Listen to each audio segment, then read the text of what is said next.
Ibinangon ng tao ang pana sa harap ng lahat, tapos dahan-daang ibinaba ito sa lupa. Hindi inaasahan na nung tumama ang pana sa lupa, isang agos ng enerhiya na hindi alam kung saan nagmula ang mabilis na kumalat. Ang lalaki ay may mukha ng kalituhan. Ito ay isang patas na laban. Bakit hindi pa nagsisimula ay iniiwan mo na ang iyong sandata? Sirain ang pana. Lalaban ako sa'yo. Harapin ang hindi kilalang tao na ito. Hindi niya alam kung ano ang iniisip ng taong ito, kaya siya'y naguguluhan. Ano ba ang balak nito?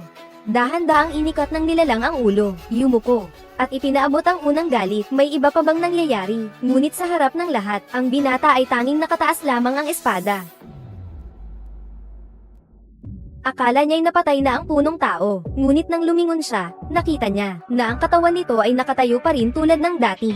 Sa harap ng mga matang puno ng takot ng lahat, mabagal itong lumapit at inangat ang ulo. At pagkatapos magsalita, lumapit siya sa tabi ng kanyang kabayo. Sinabi niya sa binata na bumalik siya pagkaraan ng 1 taon para kunin ang kanyang ulo. Pagkatapos ay sumakay siya sa kanyang kabayo at umalis, kasama ang kanyang lubos na mapagmataas na tawa. Habang dala ang kanyang sariling ulo, umalis siya ng may pagmamalaki. Iniwan ng binata na nag-iisa at bigo. Hindi inaasahan ang kakayahan ng kanyang kalaban. Ngunit ang masiglang palakpakan ng mga tao sa paligid ay pumihil sa kanyang malalim na pag-iisip. Kahit papaano, siya ang nakapagputol sa punong kahoy at ginawaran ng hari ng titulong kabalyero. Kumalat ang mabuting balita, pati sa mga eskinita. Maraming tao ang humahanga sa kabalyero. Ngunit darating din ang araw na ito. Tapos na ang 1 taon. Panahon na para kunin ang gantimpala. Inihanda niya ang kanyang mga gamit at nagsimulang maglakbay. Ang taong pinugutan ng ulo ay hindi pa namamatay, at kailangan mong magpugot ng 1 pang beses ayon sa kasunduan. Eksaktong 1 taon pagkatapos ay umalis ka. Pumunta sa landas na walang balik, pero hindi pa nakakagalaw ng malayo, dahil pinahinto siya ng ilang mga tulisan.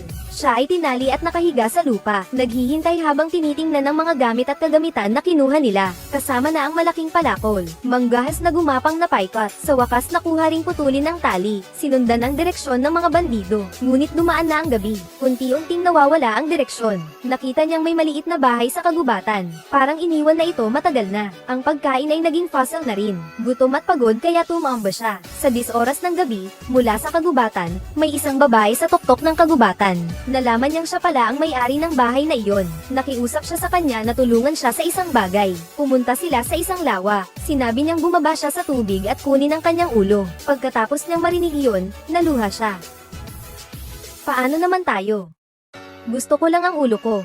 Totoo siya. Ha, mukhang pareho lang tayong naghahanap ng ibang ulo. Siguro magandang pagkakataon ito. Wala nang sinabi, tumalon siya sa tubig. Makalipas ang ilang saglit, lumitaw siya na may hawak na ulo. Wala na ang babae sa dalampasigan. Isang pusa na lang ang natira roon.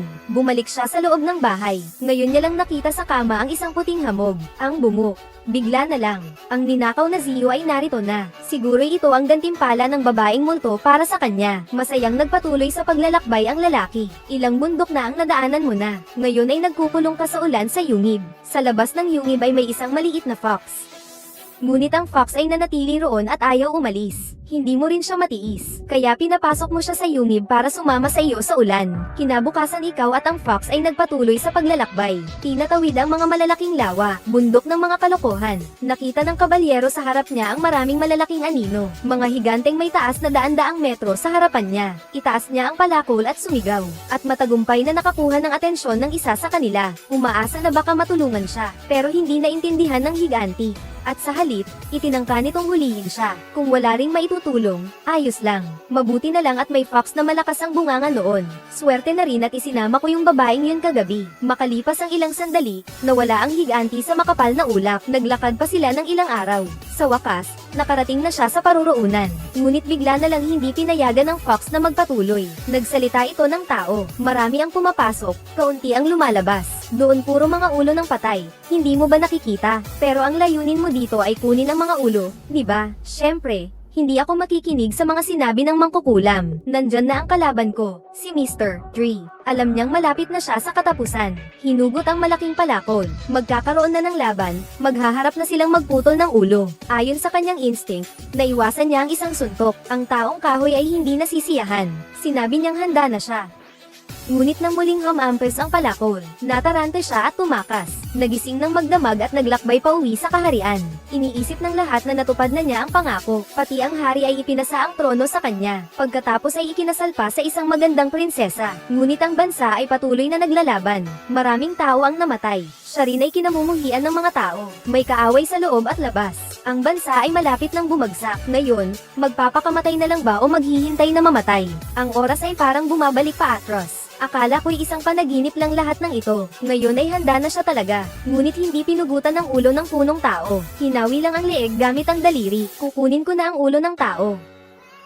Nalaman ko na ang punong tao ay ipinatawag ng ina ng binata. Ang layunin ay patibayin ang tapang ng anak. Ang mga magulang, anuman ang gawin, laging nag-aalala para sa anak. Pagkatapos kong mapanood ang pelikulang ito, naintindihan ko isang bagay. Naiintindihan nyo ba? Kung hindi, ayos lang.